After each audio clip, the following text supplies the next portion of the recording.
The battlefield was silent, but the air carried the scent of ash and fear. Smoke rose from the broken walls of the alien city as humans marched through the ruins. No one expected the war to turn this way, not even the alien queen herself. She stood on the balcony of her shattered palace, watching the enemy she once called primitive take over her world. Her people whispered that only the sacred ritual could save them, but it demanded a price few could bear. The sacred ritual was older than her empire. It was said to grant divine strength to the ruler if a pure soul was sacrificed at the altar. The chosen had to be a virgin, untainted by war or greed, and the offering had to be willing. For centuries, the chosen had always been one of her own kind, selected from birth for this fate. But in the chaos of this war, no volunteer among her people could be found. Fear outweighed loyalty, and the queen knew time was running out. When the human soldiers breached the inner courtyard, the queen expected nothing but capture or death. Instead, one man stepped forward from their ranks. His uniform was torn, his face streaked with dirt, but his eyes were steady. He had heard of the ritual from captured aliens, and to her shock, he offered himself as the sacrifice. The courtyard froze in disbelief. Even her guards did not know what to say. For a human volunteering was something no one could understand. The queen studied him carefully. His posture spoke of courage, but there was no trace of madness in his voice. She asked him why he would give his life for a cause that was not his own. He did not answer right away. Instead, he glanced at the destruction around them and then met her gaze. He spoke softly, saying that some things were worth more than survival. His words were strange to her, yet there was a truth in them she could not deny. Her advisors protested, warning that the ritual was sacred to their species and might fail if performed on an outsider. The ancient texts never mentioned another race being used as the offering. But the queen also knew that if she refused, her empire would fall within days. Her enemies were closing in, and this human's offer might be the only way to turn the tide. Still, she wondered if the gods of her people would accept such a gift. She ordered the human to be brought to the temple. The path was lined with broken statues and scorched banners. Priests in silver robes followed, chanting the old hymns that had not been sung in generations. The human walked without chains, his steps slow but sure. The queen walked beside him, aware of every pair of eyes watching. She felt a strange unease in her chest, a feeling she could not name, as if this choice would change more than the outcome of a war. Inside the temple, the air was heavy with incense and the glow of sacred fire. The altar was carved from a single block of black stone, etched with symbols that seemed to move in the flickering light. The human looked at it without fear. The queen's hands trembled as she placed the ceremonial dagger on the altar. In that moment, she felt the weight of every ruler who had stood there before her. The human stood silent, waiting for her to speak, his calmness unsettling everyone present. As the chanting grew louder, the queen stepped closer to him. Her voice was low, meant for him alone. She told him that once the ritual began, there would be no turning back. He nodded, saying he understood. She searched his eyes for doubt and found none. The firelight danced across his face, and for the first time, she wondered if the gods had sent him for a reason. The temple doors closed, sealing them inside as the first note of the ritual song began. The sound of the ritual drums echoed through the temple walls. Each beat felt like a heartbeat, growing faster as the moment approached. The human stood, still in the center of the sacred circle, the firelight painting sharp shadows across his face. The queen could feel the tension in the air, thick and heavy, as if the gods themselves were watching from the dark corners above. Her priests moved in slow precision, their hands tracing symbols in the air, their voices low and steady. She glanced at him once more, searching for signs of fear. Instead, she found calm acceptance in his eyes. His steady breathing matched the rhythm of the drums. It unsettled her, because even the bravest warriors of her kind had trembled under this same fire. She could not understand why a man from another world, with no loyalty to her people, would stand so willingly on the altar of sacrifice. There had to be more to his choice than he had said. The high priest stepped forward, holding a crystal vessel filled with glowing blue liquid.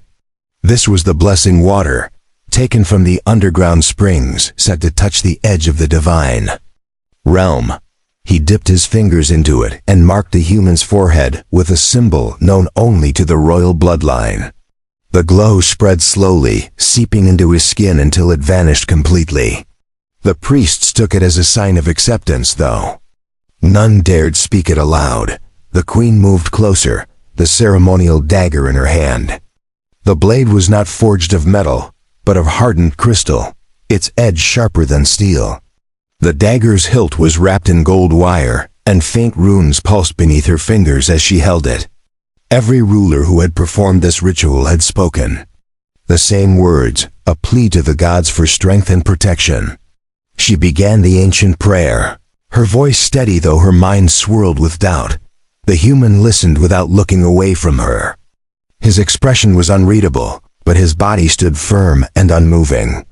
She wondered if his courage came from ignorance or from something deeper. He had no bond to her people, no history in their wars, yet he stood ready to give his life for them. The thought made her grip the dagger tighter. She could feel her own heart racing, not from fear, but from the weight of the decision before her. The high priest raised his staff, and the chanting grew louder. The fire in the great braziers flared, casting blinding light across the black stone walls. The queen could feel the power in the air, ancient and hungry. The human's eyes reflected the flames, and for an instant, she saw no fear, no hesitation. She stepped forward, the dagger's tip just inches from his chest, the sacred words forming on her lips as the ritual reached its final stage. But before the final verse could be spoken, the ground trembled violently. Dust fell from the ceiling. As the temple walls shuddered, the priests froze mid-chant, their voices breaking. Outside, a horn sounded, the call of an enemy charge. The queen's guards burst through the side doors, their armor scratched and dented, shouting that the enemy had breached the outer gates. The high priest hissed in anger, warning that stopping the ritual now could bring the god's wrath. The queen turned to the human, and in that moment, she saw him smile faintly. He told her to finish what she had started, even if the enemy reached them. His voice was calm, but there was a strength in it that steadied her hands. She realized then that his sacrifice was not for her alone, but for the idea that her people could still stand against the tide. Without another word, she raised the dagger high as the drums pounded louder than ever. The queen's hand tightened around the dagger as the tremors continued to shake the ground. The high priest's voice rose above the noise, urging her to complete the ritual before the sacred power faded. The human stood in the center of the circle, his gaze locked on hers. His calmness in the face of chaos sent a strange chill through her, as if he had already accepted whatever fate awaited him. From outside the temple, the sounds of battle grew sharper. Steel clashed against steel, and alien war cries mixed with the roars of human weapons. The queen's guards shouted for her to flee, warning that the enemy was moments away from breaking through. Yet she did not move. Her people had always believed the gods demanded sacrifice to protect the throne. And now, for the first time in history, a foreign soul stood in the sacred place prepared to give it. The high priest stepped closer, his staff glowing faintly in the dim light. He reminded the queen that hesitation could doom them all. The human heard the words but remained still, his shoulders squared. His eyes showed no fear, no regret, only an unshakable certainty. She found herself wondering again what he truly fought for, and if it was his own choice or some hidden reason she could not see. The queen raised the dagger, the edge catching the firelight. The sacred chants grew louder, their rhythm steady despite the chaos beyond the temple doors. Her heart pounded in her chest, but her grip did not falter. The human lifted his chin slightly, meeting her gaze without blinking. It was as if he wanted her to understand that this act, terrible as it was, could be a turning point for more than just her kingdom. Before the dagger could fall, the heavy temple doors burst open. Enemy soldiers stormed inside, their armor smeared with blood and dust. The priests scattered to the corners, clutching their relics. The queen's guards moved to shield her, but they were outnumbered. The human stepped forward, placing himself between her and the intruders, his stance like that of a man ready to fight despite being unarmed. The leader of the enemy soldiers pointed at the human and laughed, mocking the queen for relying on an outsider to save her reign. His voice carried the arrogance of a conqueror certain of victory. The queen felt the insult like a blade to her pride, but the human's expression remained calm. He told the enemy leader that some victories could not be measured in land or wealth, and his words carried a weight that silenced the room for a heartbeat. The tension shattered when the enemy leader ordered his men forward. The human moved faster than anyone expected, seizing the fallen guard's weapon and striking down the first attacker. The queen watched in shock as he fought with a precision that seemed almost impossible without years of training. Every movement was deliberate, every strike deadly. The sacred flames flickered wildly as the clash of steel filled the temple. The high priest shouted for the queen to escape through the hidden passage behind the altar. She refused, unwilling to abandon the human who had stepped forward to protect her. The human's blade cut through another enemy, but his movements began to slow under the weight of their numbers. She knew he could not hold them forever. The ritual, once meant to save her, now stood forgotten as the battle raged within the sacred walls. The queen's decision came in an instant. She stepped forward, lifting the dagger not as a tool of sacrifice, but as a weapon of war. The priests gasped, but she ignored them. Side by side with the human, she struck at the enemies who dared invade her temple. The gods would judge her later, but in that moment, she knew survival was the only offering they would accept. The clash inside the temple shook the sacred walls. Ancient carvings cracked as steel met steel, and the smell of burning incense mixed with the metallic scent of blood. The queen moved with surprising speed, striking down an enemy who came too close to the altar. Her dagger, meant for ritual sacrifice, now cut through armor as if it had been forged for war. The human fought beside her, his movements fierce and controlled, every strike sending another soldier to the ground.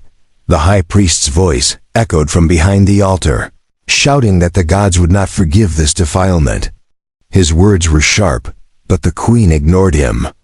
She knew that without action, there would be no throne left to protect, no people left to serve. The human seemed to understand this too, never once asking for her to retreat. Instead, he shielded her from the heaviest blows, moving like a wall of living steel in the storm of battle.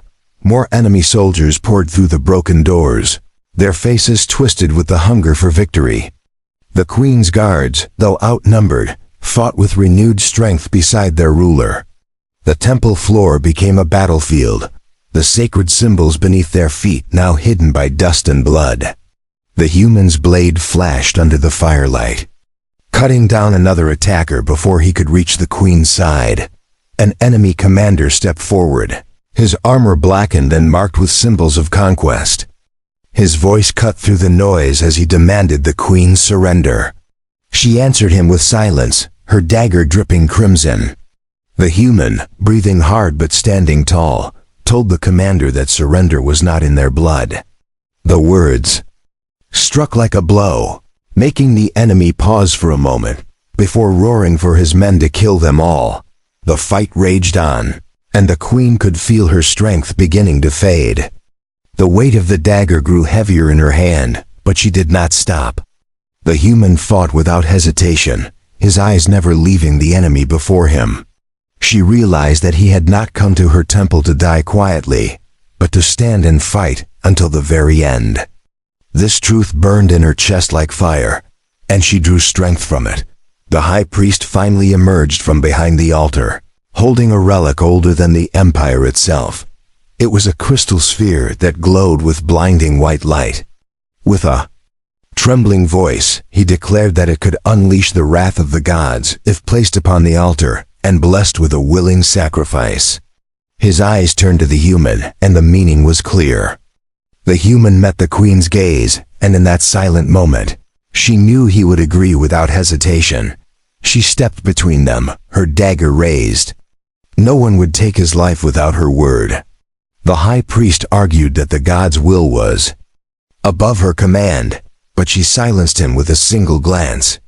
The human was not only a sacrifice. He was a warrior, a shield, and perhaps the only one in the room who truly understood what they were fighting for. She would not see him offered to the altar while there was still a chance to win. By their own hands, the battle reached a fever pitch as the enemy pushed deeper into the temple. Statues crumbled under the force of stray blows, and the sacred fires dimmed under the thick haze of smoke. The queen and the human stood at the center of the chaos, their backs to the altar, cutting down every soldier who came within reach. Her arm ached, her lungs burned, but she refused to give ground. The human's presence beside her kept her from falling. When the enemy finally faltered, it was not because of fear but exhaustion. Their commander lay on the floor, unmoving, and the survivors began to retreat. The queen watched them go, her dagger still ready in case they turned back. The temple was a ruin, the sacred ritual left unfinished, but her people still stood. And beside her, the human remained, his chest rising and falling with steady breaths as the silence of victory settled over them. The temple floor was littered with the bodies of the fallen. The sacred fires had burned low, casting dim light over the shattered pillars. The queen stood still, breathing heavily, her dagger still in hand. The human stood beside her, his grip on the sword loose but ready. Neither spoke for several moments, the silence between them heavier than the sound of battle had been. When the high priest finally stepped forward, his face was pale with anger and fear. He accused the queen of defiling the most sacred place in the empire. He said the gods would turn their faces away, and that her reign would crumble because she had refused to complete the ritual. The queen's eyes narrowed, but she let him speak. Knowing her next words would silence him more than any blade could, she told the high priest that the gods did not care for empty sacrifices. They demanded strength, and they had witnessed it. Here today, the human had fought not for his own life, but for the survival of a people, not his own. That, she said, was the truest offering any ruler could give to the gods. Her voice carried across the ruined temple, and even the soldiers who had fought against her paused to listen. The high priest's hands trembled as he clutched his staff. He warned her again that the old text spoke clearly. A willing sacrifice was the only way to call down divine power. Without it, the empire would be left to fall under its enemies. The queen stepped closer to him, her dagger still in her hand, and told him that divine power was not the only kind that could save them. The human watched their exchange in silence. He did not try to defend himself or speak of his own choice. Instead, he turned his gaze to the broken doors, scanning the shadows beyond. His body was tense, as though expecting another attack. The queen realized then that his loyalty was not born from duty or faith, but from a personal vow to see her survive this war. Outside, the sounds of retreating soldiers faded into the distance. Her remaining guards began to seal the doors with whatever they could find, though the damage was too great for a true defense. The high priest reluctantly stepped aside, muttering prayers under his breath. The queen turned to the human, meeting his steady gaze, and told him the ritual was over, but their fight was not. He nodded once, as if he had known her decision before she spoke it. She asked him why he had volunteered for the ritual in the first place. This time, he answered without hesitation. He told her that in war, There were moments when one life could change the course of everything. He believed that moment was here, and that his place was at the center of it. Whether on an altar or in battle, his words settled in her mind like a stone dropped into still water. The ripples of their meaning spread wider the longer she thought on them. She realized then that the human was unlike any warrior she had known. He did not fight for glory or for command. He fought because he chose to, and that choice made him dangerous in a way no enemy commander could understand. The queen ordered her guards to escort them to the inner keep. The path there wound through streets lined with ruins and ash. Her people watched from the shadows, their eyes wide at the sight of the human walking at her side. Some bowed their heads in respect, while others whispered in disbelief. The queen knew that his presence would change the way they saw her, and perhaps the way they saw themselves. When they reached the keep, the queen called for her war council. Maps of the empire were spread across the long table, marked with the positions of both friend and enemy. She stood at the head of the table, the human at her right hand, and told her commanders that the time for waiting had passed.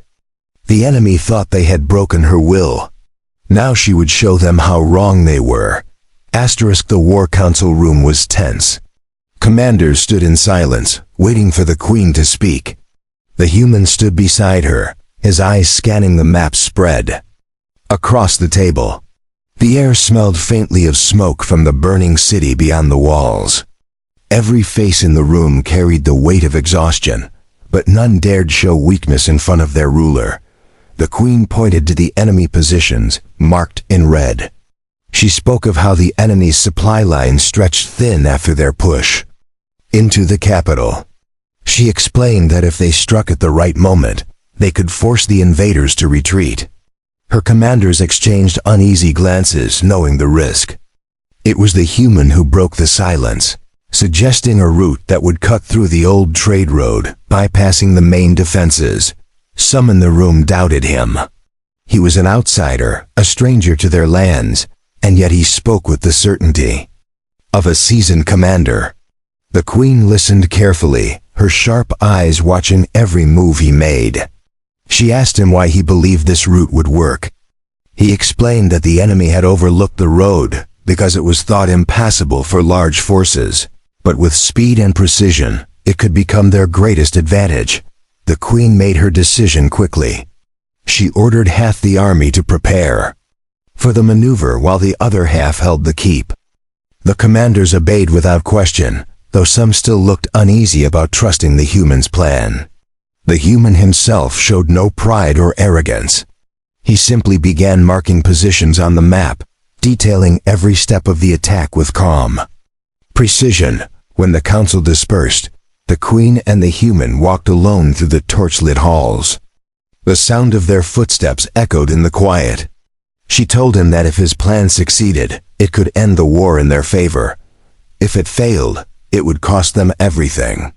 He answered that every true victory required a chance to be taken, and that he would lead the strike himself. She stopped in her tracks, turning to face him. No foreign warrior had ever been given command of her soldiers, but she could see in his eyes that he was not asking for the role out of pride. He was ready to take the risk to protect her people. After a long pause, she agreed, placing her trust in him fully for the first time since he had walked into her temple. Preparations began at once. The chosen soldiers moved swiftly, gathering weapons and supplies for the march. The human inspected their armor and blades, offering small corrections that revealed his deep knowledge of battle. The queen watched from the courtyard, noting how her soldiers listened to him with growing respect.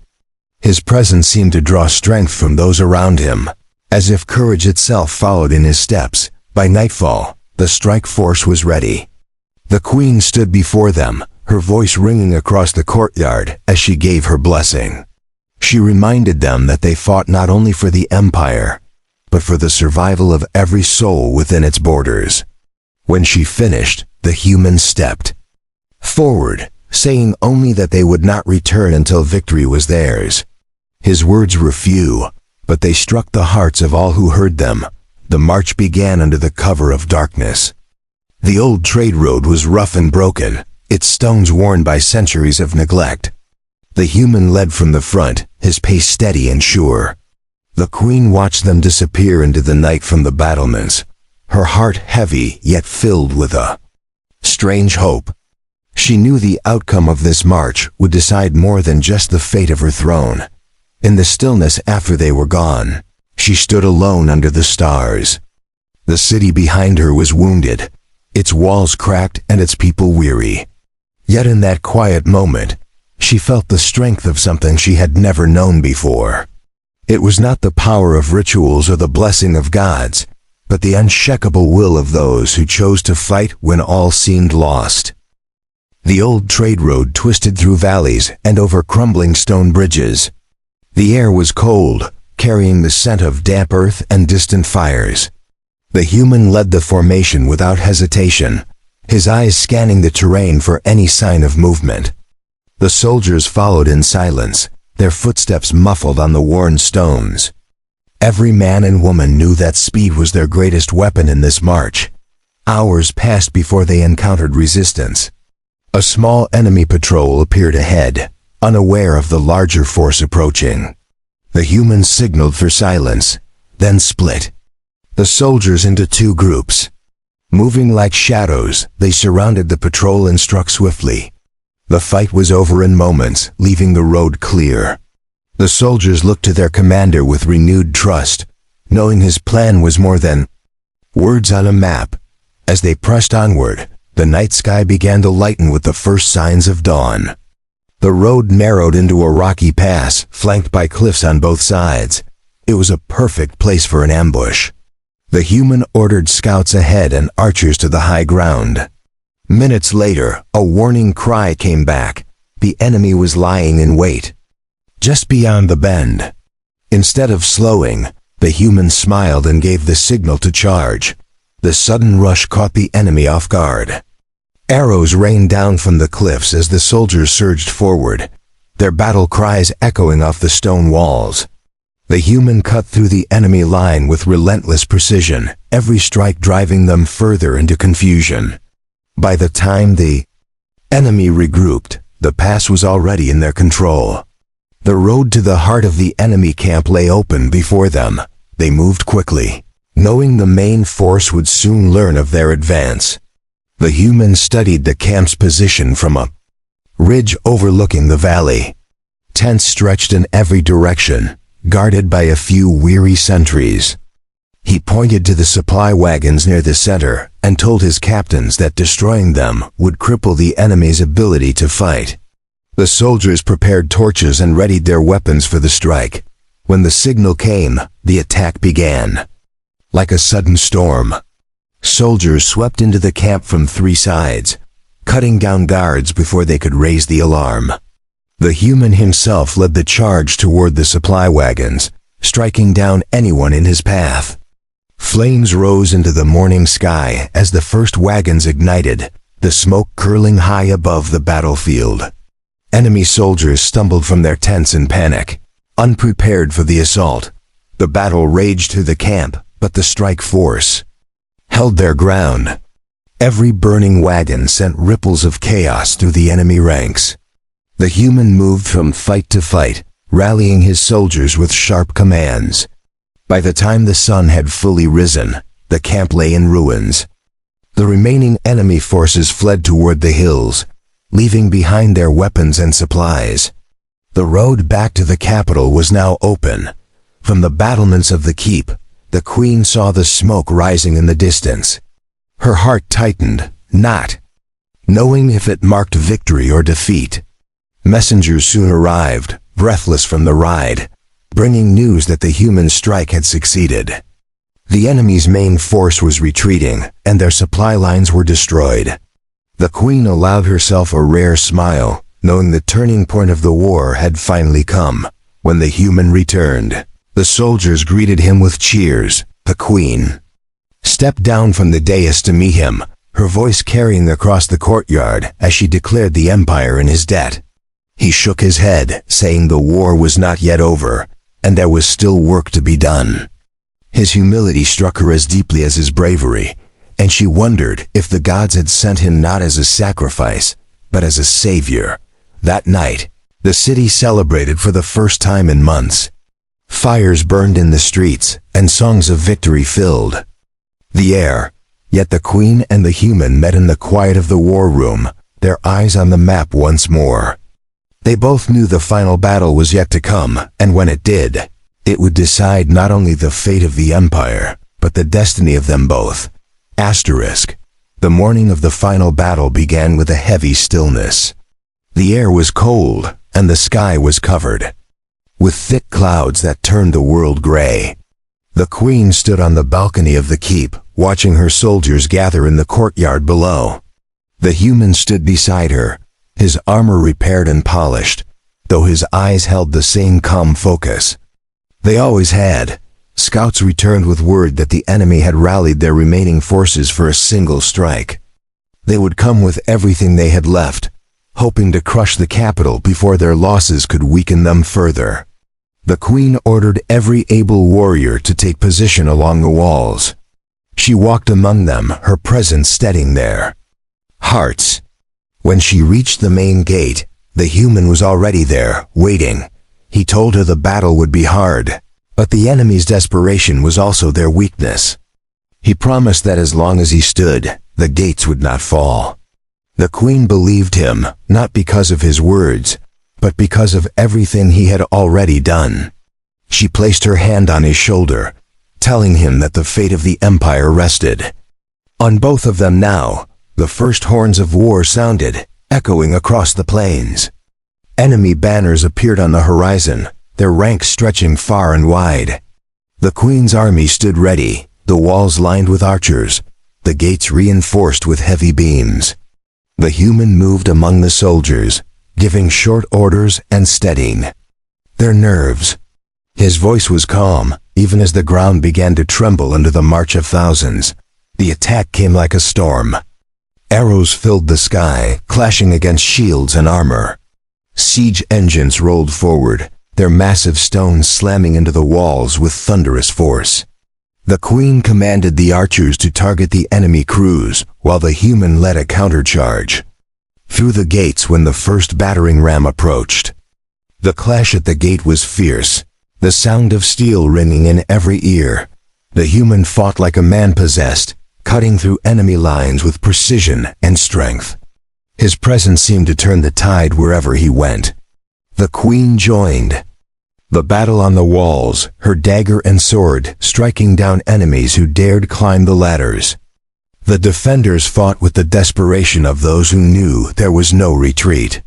Every moment was a struggle, but the walls held. Hours passed, and the battle showed no sign of ending.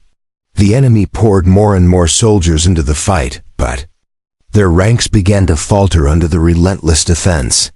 The queen could see the strain in their movements, the cracks in their formations. The human pressed the advantage, rallying the soldiers for a final push that would break the attackers once and for all. With a roar, the defenders surged forward. The gates burst open as the human led the charge into the enemy's front lines.